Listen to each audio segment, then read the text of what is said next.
Excellences,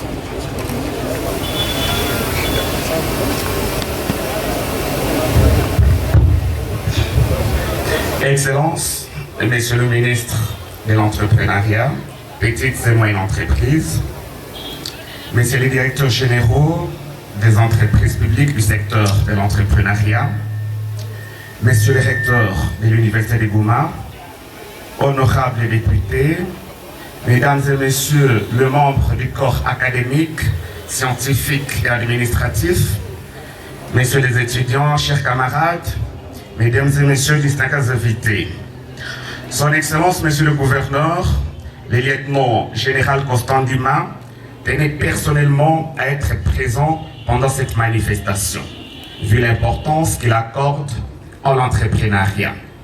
Malheureusement, à dernière minute, il a été empêché pour des raisons d'État. Voilà pourquoi il m'a fait l'honneur de venir le représenter, mais également de vous transmettre toutes ses excuses. Mesdames et messieurs, comme vous le savez, l'entrepreneuriat est l'épine dorsale, ou mieux, la racine pivotante sur laquelle repose le développement de toute nation. Cela veut dire tout simplement que si un État a un nombre élevé d'entrepreneurs, plus cet État sera fort. Si un État a un nombre moins élevé d'entrepreneurs, cet État sera pauvre. La raison est que la richesse d'un État, c'est la sommation des richesses de ses habitants.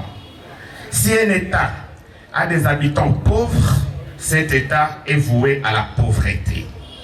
Si un État a des citoyens riches, cet État est voué à la prospérité. Cela tient de ce que nous appelons la philosophie de la richesse. Est-il possible de faire des citoyens d'un État des citoyens riches? C'est à cette question qu'une personne s'est interrogée, et cette personne, c'est le père de la philosophie de la richesse. Il s'agit de M. André Carnegie. M. André Carnegie, qui a passé 25 ans en train d'étudier les comportements des hommes riches de son pays, et il a fondé la philosophie de la richesse. Mais cette philosophie a été élaborée par son collaborateur, notamment M. Napoléon Hill, comme je l'ai dit, qui a passé 25 ans en train d'étudier les comportements des hommes les plus riches des États-Unis, et après 25 ans, il a tiré une conclusion. Pour Napoléon Hill, la richesse est une science exacte. Pourquoi la richesse est une science exacte? C'est tout simplement puisque tous les riches du monde ont presque le même comportement. Et tous les pauvres du monde ont aussi le même comportement. Cela signifie que si nous apprenons à la jeunesse et à toute la population les règles qu'utilisent les riches, il est possible de transformer tout le monde en riche. La richesse, donc, je le disais, c'est une science exacte. Il suffit d'observer tous les riches du monde. Pour ne citer qu'un exemple, tous les riches du monde sont optimistes. Tous les riches du monde trouvent des opportunités là où les autres trouvent des obstacles. Il faut apprendre donc aux gens comment et quelles sont les règles de la richesse pour devenir riche. Je vais me poser la question, comme je l'ai dit, est-ce qu'il est possible de transformer les gens en riches dans un pays? Nous disons avec Napoléon Hill que c'est possible. Alors, quelle est la première chose?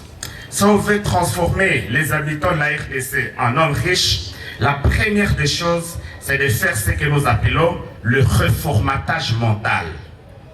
Le reformatage mental pour changer les paradigmes.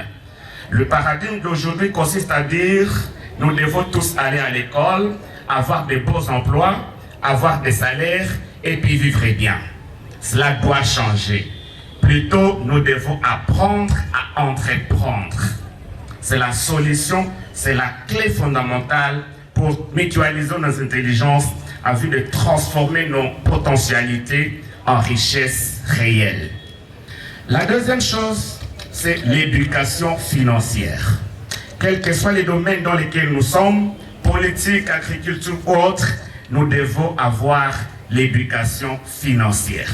Et pour moi, l'éducation financière consiste à avoir la capacité de transformer $1 à 2, 2 à 3, 3 à 6, ainsi de suite. Et c'est possible.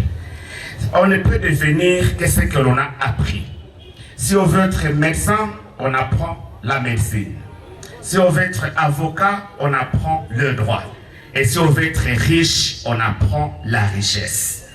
Les normes existent, il faut les connaître. Alors, mesdames et messieurs, comme je suis venu représenter l'autorité provinciale, je ne voudrais pas prendre beaucoup de temps. Tout simplement commencer d'abord par remercier son Excellence, Monsieur le Ministre, pour la perspicacité avec laquelle il conduit la politique entrepreneuriale de notre pays, ce qui rentre dans la ligne droite de la vision de son Excellence, Monsieur le Président de la République, chef de l'État, auquel nous rendons nos vibrants hommages. Nous finissons à vous remercier encore une fois pour avoir accepté d'être ici à ce moment, pour comprendre qu'effectivement, c'est grâce à l'entrepreneuriat que nous allons transformer sur nos pays, pour que effectivement ces géants puissent se réveiller grâce à l'effort collectif.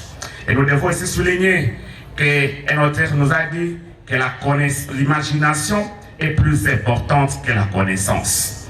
Pourquoi? Puisque le développement de l'humanité vient de l'imagination. Et l'imagination est directement connectée à la source créatrice de l'humanité. Nous devons donc faire preuve, en tant qu'étudiants, enseignants, professeurs, chacun à ce niveau, toujours faire preuve d'imagination, mais comme le recteur l'a dit, savoir transformer nos idées en réalité pratique. C'est sur ce petit mot que je réitère encore une fois la bienvenue et mes remerciements, son Excellence, Monsieur le Ministre, mais également merci au recteur pour l'organisation de cette cérémonie ainsi qu'à tout ce comité. Merci aussi à vous, les étudiants, de vous avoir approprié cet esprit entrepreneurial et nous espérons qu'ensemble, nous pouvons transformer ces pays grâce à l'entrepreneuriat. Je vous remercie.